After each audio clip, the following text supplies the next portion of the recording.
I'm now going to tell you the story of my army career and war service. I should tell the story to the best of my knowledge to be truthful, but not necessarily in chronological order. I should always also tell it, warts and all, and when I'm saying this, remember it was wartime and you never knew from one day to the next what was happening to you. The story starts in March 1939 when the government asked for volunteers for the Territorial Army. At that time I was a member of the British Red Cross Society, having been a member for 2 years and passed exams in first aid and nursing. We also were liable to call up in the event of war into the medical services. We had to buy our own uniform and it was all voluntary. So myself and another fellow decided to join the army where we could have free uniform and be paid for our service. So we went to the Tucas headquarters in Kings Road, Chelsea to join a field ambulance that was just being formed. We passed the medical OK and signed up to serve in the Territorial Army. For the next few months we attended drills and lectures twice a week, and the first 2 weeks in August went on an annual camp down to New Forest in Hampshire. We was billeted under canvas on Bagshot Moor near Beaulieu Abbey, a notorious spot for flooding, but due to the fact there were so many other campers that year, they had to use the site. After being there for 2 days, I was on night picket duty and noticed the water gradually coming out of the ground due to the incessant rain. So we called the orderly sergeant, he called the orderly officer, everybody was aroused and the camp was evacuated, leaving a rear party behind, of which I was one. So the next night we slept on trestle tables in the mess tent to keep us above water, and finally went on to our school buildings just outside Southampton, where we spent the next fortnight doing marching and training in the New Forest. We came back from camp and the CO told us in his farewell address that we'd experienced these conditions we would more liable to experience in wartime with flooding and living rough, and he hoped it never came to pass. Going then on to the 1st of September, on a Friday, I went down to Smithfield Market to pay some money into the bank. Coming out of the bank, I bought an evening paper announcing that Warsaw had been bombed and Germany invaded Poland. In a stop press it said all reservists, territorials and serving personnel were to report to the units at once, not necessarily to wait for official notification. Honestly, reading this, I went back to the office, said goodbye to them all and went home. I hadn't actually unpacked my kit from the camp, so I got my uniform on, said farewell to everybody, and caught a train to Sloane Square and went to the headquarters. There we went in this big hall and went round. First of all we had issues with kits we hadn't already got, such as identity discs, 3 blankets, ground sheet and various other odds and ends. Then we had to go sign a declaration that we would serve for the duration of the emergency, which in this case turned out to be 7 bloody years. There we all marched out, got outside, and it's pouring hard with rain, and they marched us round to a big square at the back of the barracks where we occupied an empty house. So for my first night, away from a lovely bed, I spent sleeping on the floor with 3 blankets with a pack as my pillow. Unfortunately also, I had a raving toothache that night, but luckily I had water in my hot water bottle, so I kept on swinging that round the tooth to ease the pain. Next morning after breakfast, we went into the square and started digging up the gardens for the slit trenches and filling sandbags. As you can imagine, straight from civilian life, using a shovel and pick for the first time proved quite arduous. But we got treated very well by the local residents. They brought out crates of beer, jugs of tea, and really treated us. Then on the Sunday, we heard that Chamberlain was speaking at 11 o'clock. So a few of us persuaded the manager of the headquarters canteen to open up early so we could listen to the speech. We ordered pints of beer, we were sitting there supping pints of beer, then Chamberlain came on and told us that we were now at war with Germany. Just then the siren went, air raid siren. They ushered us out the canteen and told us we had to go into the underground shelter under the square. But when we got to go in there was about a foot of water, so we had to take our boots and shoes off to wade through the water. Anyway, it was a false alarm, and we soon came out. The rest of the week we spent digging trenches and filling sandbags. Then on the Friday we had to form up with full marching order, and we marched from the Duke headquarters Chelsea to St Pancras. As we were marching through the streets, all the shoppers, office workers, everybody else was cheering and waving to us, and our sergeant major up and down the column, "Come on now lads, sing up, sing up, sing up."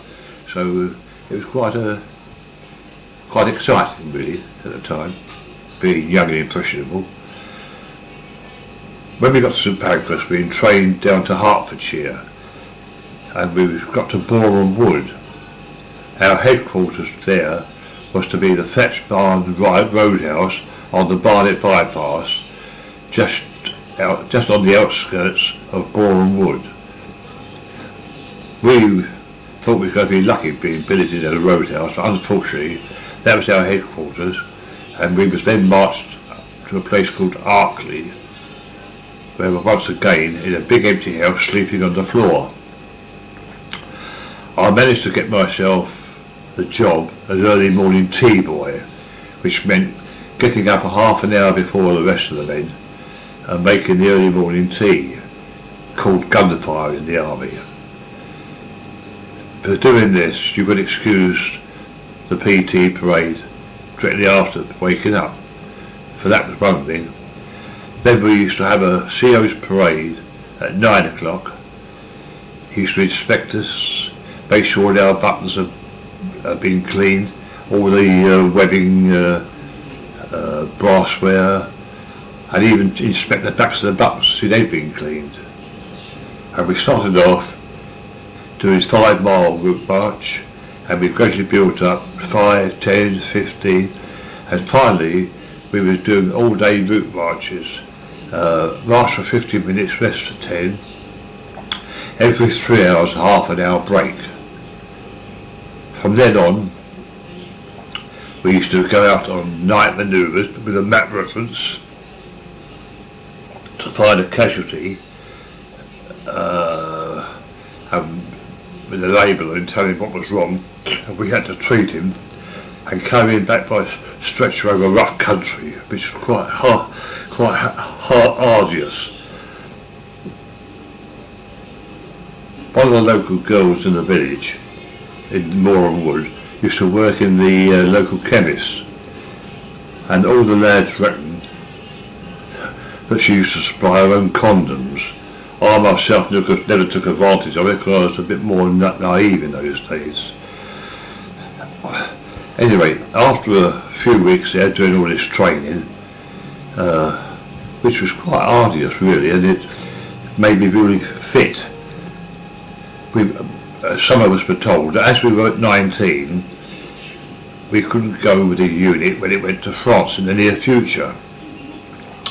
So we complained to the Sergeant Major, who told us that he would have an interview with a CO for us and see if he could alter it.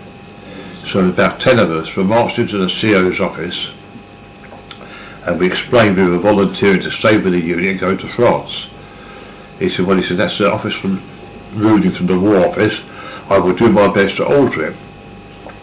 He got on the phone then to the War Office whilst we was in his office, and quite a long conversation, but in the end he said, I'm sorry lads, he said, they won't alter it, so I'm afraid you'll have to be posted to other units when the unit goes to France.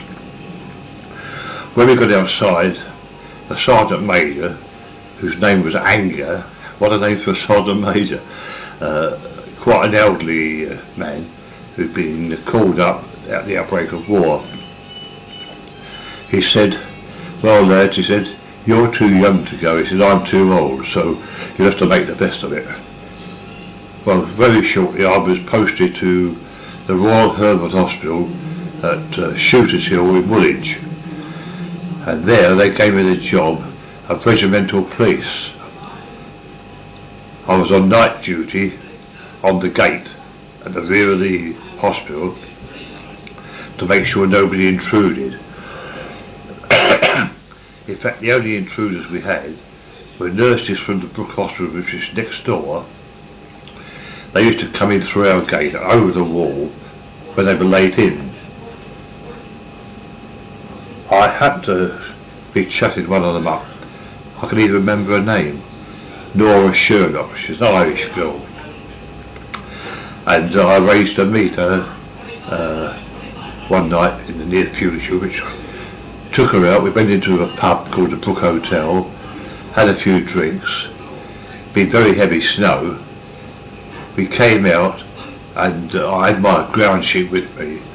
We went on a bit of waste ground, and I'm afraid, I don't know whether I took advantage of her or she took advantage of me. But anyway, I took her back to the hospital and she got in there just in time to miss the curfew. I was supposed to go on leave that Christmas, but then an outbreak of German measles, so that was cancelled. So all the money I had in credit that I'd drawn out for the leave, I'm afraid I spent before the leave came round. Anyway, when I got the leave, I went down to Sitting Bull, met all the relatives and all that, and then the next few weeks spent quite well at Woolwich. I managed to get home occasionally from there, and it was quite a cushy little number. But then I got posted to the depot in April 1940 for posting overseas. We was issued with Arctic kit first of all. I thought, Christ, I don't want to go to Norway of all places. I hate the cold. Anyway, that was withdrawn, and then we was issued with tropical kit, and we was told we was going to Malta. So on the day I went on embarkation leave, I was given 2 injections and a vaccination. Anyway, I went on leave that afternoon from Fleet to Waterloo, and Waterloo on the underground to home. But right in the rush hour, I was packed. I had to stand, I had to pack, and a kit bag. And when I got home, my mother had to call in a neighbour to help me off with my kit because my arm was all swollen. So the first 2 days of my leave I spent in bed, feeling really rough. Anyway, after that, leave went quite normal. Went back to the depot, and then took us to Southampton, and we went on a night ferry from Southampton to Cherbourg. Mind you, this was before the war started proper. We waited around in Cherbourg all day, then in the late afternoon got on a train issued with a box of insulated box of tea already made, and a bag of bits and pieces, sandwich, sausage rolls for our haversack fashion. And the train finally started off. Well, we got pushed into sidings while other expresses went past, carried on. Then in the early hours of the morning we called at one station, and there's all nuns on the platform issuing out hot coffee and brandy, which was very acceptable. And just as dawn was breaking the following morning, we was driving along the Côte d'Azur near Marseille, and most beautiful scenery in the world you could wish. And I said to myself, well, one of these days I'm going to visit this place. Anyway, it took me another 30 years before I did. When we got to Marseille, we went on board a proper regular army troop ship, the Dilwara, and it was a most beautiful boat. The facilities were quite good, the food was good, and we went to Malta from there, escorted by a French destroyer. When we arrived in Malta, the most impressive sight of Grand Harbour there, we finished up at the hospital in the centre of the island, a place called Imtapa. In Imtapa there was a small hospital, about 200 beds, but nearby was a barracks that had been used by the infantry, which was in the process of being converted into a hospital in anticipation of casualties. I got put on night duty as usual, being a newcomer, and one night, after coming off duty, we instead of going to bed, myself and a couple of others went down to Valletta, the capital. We had a fair old drink, and one of them, seaman, he'd been drinking this mastica, which is a deadly stuff that makes you go mad. So we called a bus back to go to duty mountain parade. And as it was come up into the square in Rabat, the next stop before we got off, he said, I want air, I want air. And he put his steel helmet through the rear window. So we got off the bus, and all the crowd came round us, the police came, and we had these steel helmets on respirators swinging around their heads to keep people away. Finally, when the policeman drew a pistol, we went quietly. They took us to the police station, and we apologised to the inspector, but this seaman, I am on the right man to see me, not you bloody wogs. So we had to tell him to be quiet. Anyway, they finally let us go. When we got back to the unit, they were just holding a duty mountain parade. So went on that. Seaman shouted out there. He got taken away under escort. Went on duty. And next morning, on the way to the naffy to get a cup of tea with this other fellow, Sergeant Major stopped us. He said, what's that you got up to last night? He says, a good job we got good relations with the police, Rabat. He said, otherwise you'd have been inside. He said, I'm not going to stand this anymore. He said, you have to get away from here. So I got posted to a dressing station at St Paul's Bay, where the Royal Irish Fusiliers were on beach defences. We were billeted in the basement of the villa. Excuse me. And quite pleasant. There was just a couple of officers and sergeant and a few privates. One of the officers was a Captain Mathieu of the Royal Malta Artillery. Real gentleman, a very nice fellow. The other fellow was a lieutenant in the RAMC, and he was a bit of a playboy. Anyway, we always should go to the local pub, the Glory Hotel of the night, have a few beers after during the day, going around all the different posts, make sure everybody was fit and well. It was there that I got to meet, I got to see later on, Tiny Hamilton, a big fella, that's why they called him Tiny. He was a stretcher bearer. Anyway, I had a few weeks there. This was just before Italy declared war, and they used to bring the boats into Paul's Bay to check them for contraband. Anyway, just before Italy declared war, I got sent back to Intafa, and we heard that Italy declared war, and while we were having breakfast, the air raid siren went, and we all dashed outside and to see the anti-aircraft fire. And these Italian planes were coming at a very high level, bombing, and we had a couple of fighters up, but whether any were shot down, I do not know, but we carried on. Then we had our first casualties come in. One fellow brought in from a Maltese gun battery. He had very bad shrapnel wounds, and there wasn't a lot of hope for him. Anyway, these Italians carried on raiding from high level for the next 2 or 3 weeks. Saw several shot down by our twin plane fighters, the Gloucester Gladiators. I saw one plane, it got hit, it was on fire. A couple of them bailed out.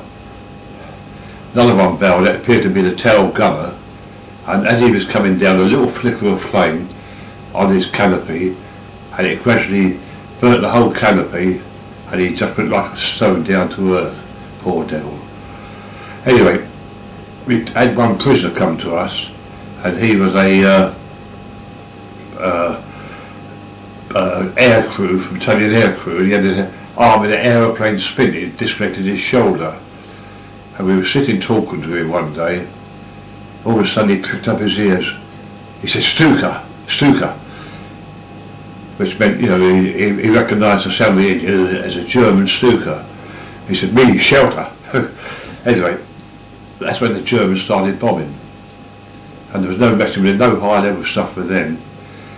The Stukas used to dive vertical down before dropping their one solitary bomb, whereas the Ju-88, a twin engine job, used to come over about 5,000 or 6,000 feet, go into a shallow dive, and then as they pulled away, release their bombs. The most dreadful sight to see these bombs coming down like raindrops. Anyway, I was there in Tarfa for a few weeks until I disgraced myself again. I was put on the wall as an orderly, and the sister told me that I had to scrub out the BAD's bunk. That's the Maltese auxiliary nurses. Anyway, I never did it. The next morning she said, why didn't you do it? I said, well, they're only private soldiers the same as me. I said, I'm not here to scrub up after women. So she said, don't be cheeky. Anyway, I got hold of me, put my boots on, my cap on, and went down, knocked at the matron's door. Come in, she said. So I put my hat under my cap under my arm, walked in. She said, when you come in to see me, have your cap on and salute. I said, I'm giving you the respect you're due, ma'am. I always take my hat off to ladies. Oh, that cap copped it. She called the sergeant major. The next thing I know, I find myself at the ADS Zabar, just outside of Lucca Aerodrome, which happened to be the pre-war days, had been a convent for nuns. I slept in the nun's cell there, of all places. Unfortunately, no sun was available. No nun was available. Anyway, every morning we had to go round the posts of the Luke Aerodrome, where there was like anti-aircraft guns all round, manned by the 2nd Devon Regiment. And it used to be very galling to go around there and be bombed and not be able to retaliate. So on one particular occasion, I said to this sergeant at this post, I said, let's have a go at your anti-aircraft gun. And he had a Vickers machine gun on a high angle mounting. Oh, well, if there's an alert while you're here, he said, well, you can have a go. So the siren went, and then coming over at more or less rooftop level were 4 Italian Macchi fighters, Macchi 202s. They were very similar to a Hurricane. They were in line abreast and they were strafing all the posts and dispersed aircraft. So I let fly at him, and I could see the tracer bullets going into one of them. Mind you, it wasn't only my tracers, it was everybody was, all the posts were fired, and all of a sudden the plane exploded. So that was one down, and another 2 were shot down as well. Anyway, after a while, about around about January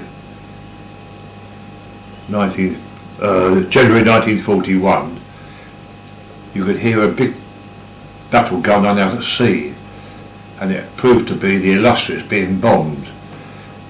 Anyway, she came into harbour very badly damaged, and we got sent down to the harbour to take casualties up to Intafa, and it was most pathetic. All these casualties were laid out on the quayside, and not only had shrapnel wounds, some of them had burns as well, because the place had been on fire, and you could see sailors looking around amongst them to see if they could identify their mates. It's a very sickening sight. And whilst she was in harbour there, they did their best to try and sink her again, or sink her. They bombed her day and night, but fortunately they managed to repair her, and eventually she got underway and managed to get out. But as they were so busy in Intafa with the casualties, I got posted back there, and some of the wounds and that, they don't bear description. But anyway, after a while I got put into the reception area, and there was a sergeant there called Sergeant Pete. He's a Dunkirk veteran and really bomb happy, and we had a very bad raid one night while I was on there on night duty, and all the lights went out, and we had a phone call, we've been hit. I said, who's that? They said, it's the Families Hospital. Then another one, A block's been hit.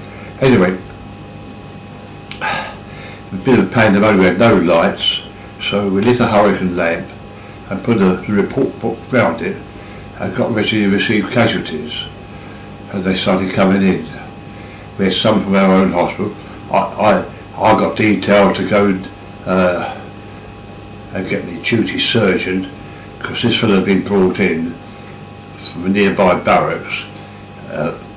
Part of the roof had caved in and crushed his leg, and the MO at reception said he needed urgent attention. So I went down to the officer's mess to try and find the duty surgeon. He wasn't in the officer's mess. They said, oh, he's probably in the RE shelter. The Royal Engineers attached to us and dug their own deep shelter. So anyway, I managed to get there. I got blown halfway in by a blast. When I got to the bottom of the shelter, I told the surgeon, oh, he said, I'll come up when it's quieted down. He said, you better stay here. It's a bit dodgy outside. I said, well, I can't, sir. I said, I'm on duty. I said, the sergeant's all by himself. Oh, he said, if you must, you must. I did feel very brave, I might tell you. Anyway, I'm going back from there to the reception area, It's like Dante's Inferno. There's flares dropping, anti-aircraft fire, bombs dropping, fires going. You know, and I'm not telling you I was scared stiff. Anyway, I got back to the reception. Anyway, sent this fellow with a bad leg into the hospital. Then a little later, they brought in some military police. One of them just had his forearm hanging by a ligament. So he had a tourniquet on, so the MO said, "Oh, cut through that ligament, lay the arm beside him," which I did. And he also had the whole of his, one side of his face had been torn up and was hanging like loose. Another one, who if you remember, Tiny Hamilton, he was one mass of little brickbats and shrapnel, all in his back, pitted with it. So we managed to get them into the hospital, and we had a hell of a bloody night altogether, really.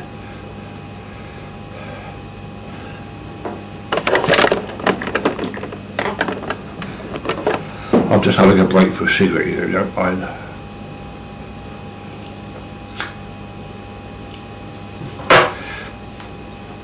Yeah, all in all, that was a very disastrous time.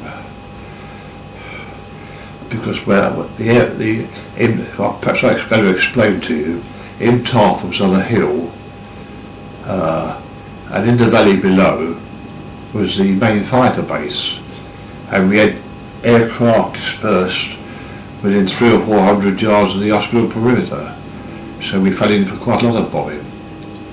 And across the valley, the other side, there's a sort of on one side, was the old town of City Vic, which fortunately never got bombed. I don't know why. But when we was off duty, we used to go into Valletta. We used to have a 24-hour pass once a week.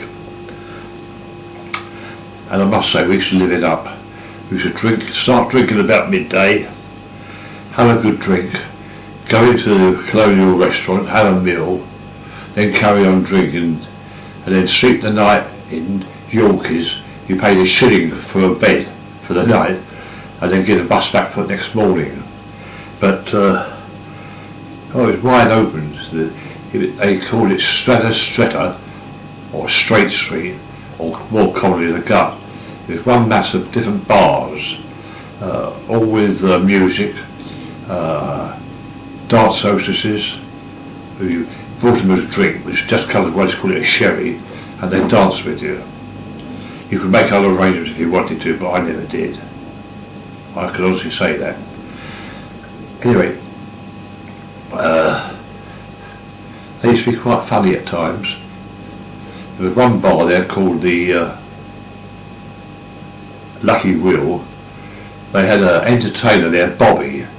He was I think a bit bent, but he's a marvellous pianist, dancer, danced with the castanets, and sing, you know, really talented. Yeah, one night a couple of naval destroyers had come in, and Bobby was performing, and they'd had a pretty rough time, these sailors out, you know, after Rommel's convoys, and one of them drops the flaps of his trousers, puts it in his hand, and shaking his Bobby round around the bar, and Bobby's shouting, "No, not now, later, not now, later." It's quite funny, really. Anyway, we had some quite good times there, had some laughs,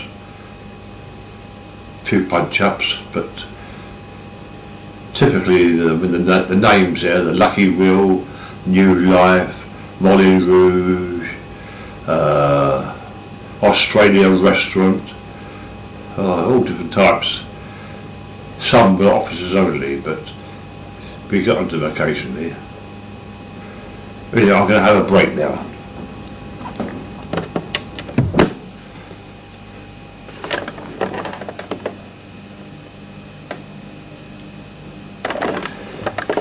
to continue.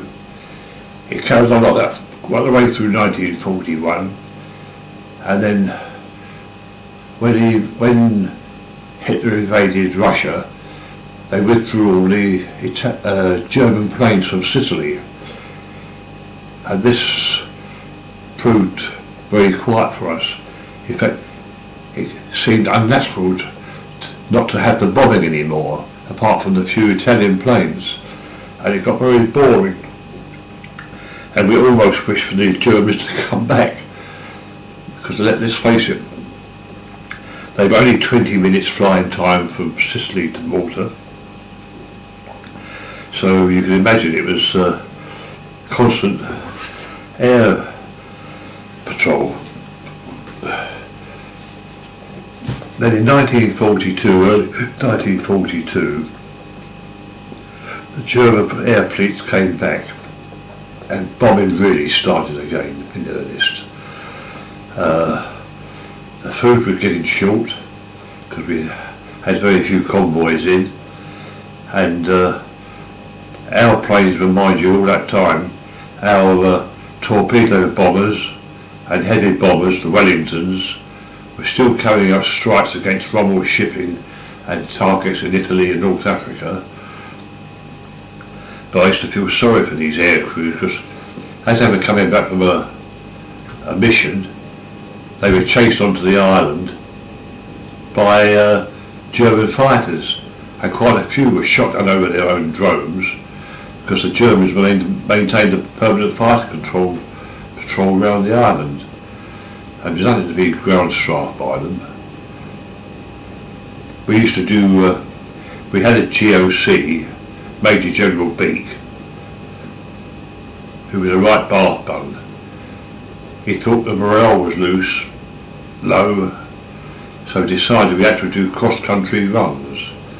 Now we were doing this on reduced rations, and our cross-country run used to be down the hill from Utafa, through the dispersed aircraft, back up the hill to Utafa.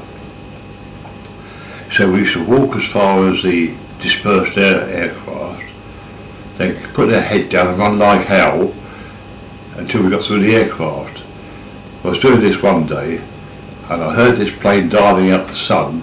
It was a ME-110, twin-engine Messerschmitt, and the next thing I know, I died flat, and there's all cannon shells exploding all around me, but fortunately I wasn't hit, but my God, I was scared. Anyway, that continued for quite a while, and then it came out, all those not on duty had to lay down in the afternoon and rest to conserve energy, because a typical day's food in 1942 was breakfast.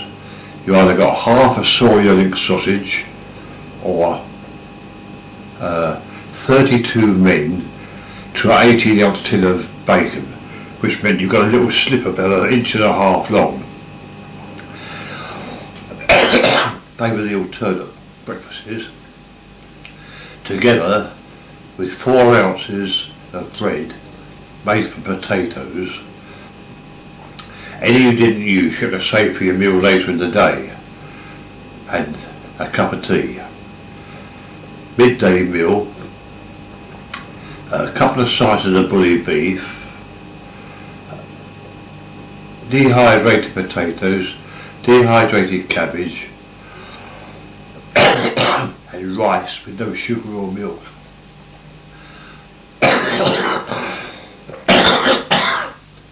And that alternated with half a tin of McConaughey's meat and vegetable stew and rice. For tea, we got a spoonful of salmon or a spoonful of sardines and the balance of the bread from breakfast. So you can imagine we were pretty hungry. And whereas we should have got 50 cigarettes a week free issue, we only got one down to 10 at one time. And on the black market they were very, very dear. The only thing was, when naval vessels used to come into the harbour. They used to unload their cigarette stores, and we could purchase them, fortunately. This food business was getting terrible, because when we had a 24-hour pass, you used to get a bit of bread pudding that was army biscuits soaked and mixed with a few currants and sultanas, and you get a chunk of that when you went on your 24-hour pass. That was your food for 24 hours, because by that time all the restaurants in Valletta were closed down. They had no food to sell, and all the civilians were getting was a bowl of soup once a day. How they did, God only knows. Anyway, on one occasion, me and Dave were going down to Valletta, and there was still a few buses running. We caught this bus from Ruggett, a nearby village, and we're going towards the aerodrome, Talcarney aerodrome, and the siren went. So the driver stops the bus, and we all get out, and there's a little wayside shrine, so we go and shelter in there. And there's quite a heavy rain and all hell let loose. Anyway, when we come out the shelter at this little wayside shrine, the bus has been hit, it's on fire.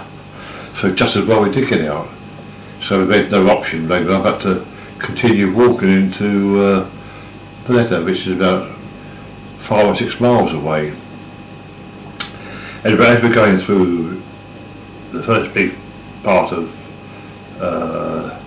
outskirts of Valletta, Hamron, there's this poor old dear sitting in the doorway and looking really ill. So we gave her our bread pudding, me and Jeff, and she'd given the sign of the cross and all the Hail Marys and God knows what else. I thought, well, at least we've done a bit of good there. Anyway, we went down to Valletta the same day, and we had our best khaki drilled tunics on, and we went in a cinema there in the main street in Valletta and watching this film. Can't remember the film, and bloody heavy air raid on at the time, but anyway we weren't hit. And as we came out, Jeff had his top undone, and military policeman pulled him up, being improperly dressed. Took his name and number and his unit and said, "You'll hear from us." And we thought, I said, what a bloody thing that this is. We're being bombed day and night. Just had to come out of a really busy airway. They booked us being improperly dressed. Anyway, we went back to Tarver the next morning, and